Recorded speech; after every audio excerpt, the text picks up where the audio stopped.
कराची में छीने गए और चोरीशुदा लाखों रुपए मालियत के मोबाइल जल्द मालिकान को मिलने का इम्कान। कराची इलेक्ट्रॉनिक डीलर एसोसिएशन ने शहरियों से छीने गए और चोरीशुदा 22 लाख रुपए मालियत के मोबाइल फ़ोन से CPLC के हवाले कर दिए। कराची इलेक्ट्रॉनिक डीलर एसोसिएशन के सदर मोहम्मद रिजवान इरफान के मुताबिक पुलिस और CPCLC के इश्तराक से रिकवर किए गए 22 लाख से ज़ायद के मालिक 145 मोबाइल फ़ोन CPLC के हवाले कर दिए गए। मज़ीद 150 मोबाइल फ़ोन भी जल्द CPLC के हवाले किए जाएंगे, जिसके बाद मोबाइल फ़ोन मालिकान के हवाले किए जाएंगे। मोहम्मद रिजवान इरफान ने बताया कि एसोसिएशन अब तक 26 करोड़ रुपए मालिक के चोरीशुदा या छीने के मोबाइल फ़ोन फरोख्त के लिए मार्केट आने पर रिकवर करके मालिकान के सबूत कर चुकी है। सदर कराची इलेक्ट्रॉनिक्स डीलर एसोसिएशन के मुताबिक पुलिस CPLC और एसोसिएशन के इश्तराक से बनाए गए सख्त ज़ाब्ता अमल के तहत किसी भी नए या पुराने मोबाइल फ़ोन की खरीदारी से कबल IMEI नंबर और शनाख्ती कार्ड के CPLC से तस्दीक करना लाजमी है।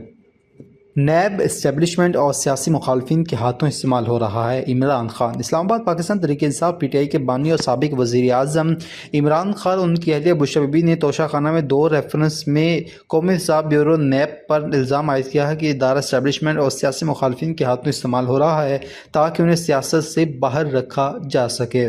केस की तफ्तीश के दौरान अपने बयानात में इमरान खान ने कहा कि उन्हें एक अंदरूनी और बैरूनी साजिश के ज़रिए इक़्तिदार से हटाया गया और नवंबर 2022 में वो शदीद और गैर मामूली इंतकाम का शिकार हैं। उनके मुताबिक इन पर PTI की आदत पर दर्जनों मुकदमात बनाई गई, लेकिन ज़्यादातर अहम रेफरेंस सज़ा मौतरी या फिर बरियत पर मुश्तमिल हैं। इमरान खान ने सवाल उठाया कि तोशाखाना रेफरेंस में सिर्फ उन्हें और उनकी अहलिया को क्यों निशाना बनाया जाए, जबकि नवाज शरीफ व असद ज़रदारी ने भी तोशाखाने से गैर कानूनी तौर पर लग्जरी गाड़ियाँ हासिल की, लेकिन इनके खिलाफ कोई कार्रवाई नहीं हुई। इनका कहना था कि जब वज़ीर आज़म थे तब तमाम तहाइफ की मालियत सरकारी तौर पर मंजूर शुदा माहिरीन ने लगाई थी और ये पॉलिसी के मुताबिक था। उन्होंने कहा कि इस मामले या किसी गैर मुकदमे में कभी कोई असर रसूख इस्तेमाल नहीं किया गया। इसकी मुकम्मल जिम्मेदारी माहिरीन पर आयद होती है।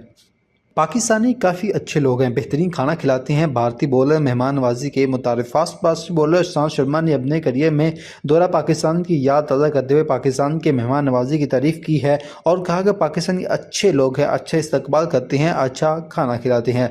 भारतीय यूट्यूब चैनल के एक पॉडकास्ट में गुफ्तगू करते हुए इशांत शर्मा ने कहा कि पाकिस्तान और भारत के दरमियान माहौल कशी तो अब बना है, शुरू में तो हम लोग सीरीज़ भी खेलने जाते थे। इशांत शर्मा ने कहा कि हम खेलने के लिए पाकिस्तान गए तो बड़े नहीं, असल में बहुत अच्छे इंसान थे, अच्छे इस्तकबाल करते थे, अच्छा खाना खिलाते हैं, हमें उनके साथ बहुत मज़ा आता था।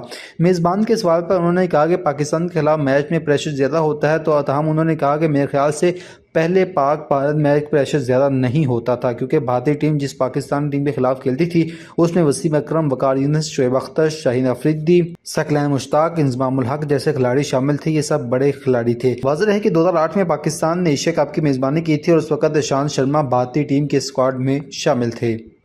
PUBG गेम से मुतासिर होकर घर वालों को कत्ल करने वाले मुलजिम को 100 साल कैद का हुक्म। लाहौर में PUBG गेम से मुतासिर होकर घर वालों को कत्ल करने वाले मुलजिम को सेशन कोर्ट लाहौर ने 100 साल कैद का हुक्म दे दिया। लाहौर के मुकामी अदालत 2022 में वालदा, भाई और 2 बहनों को कत्ल करने वाला मुलजिम ने जुर्म साबित होने पर जुर्म को 100 साल कैद और 40 लाख रुपये जुर्माने की सज़ा सुना दी। एडिशनल सेशन जज रियाज अहमद ने कत्ल केस का फैसला सुनाया।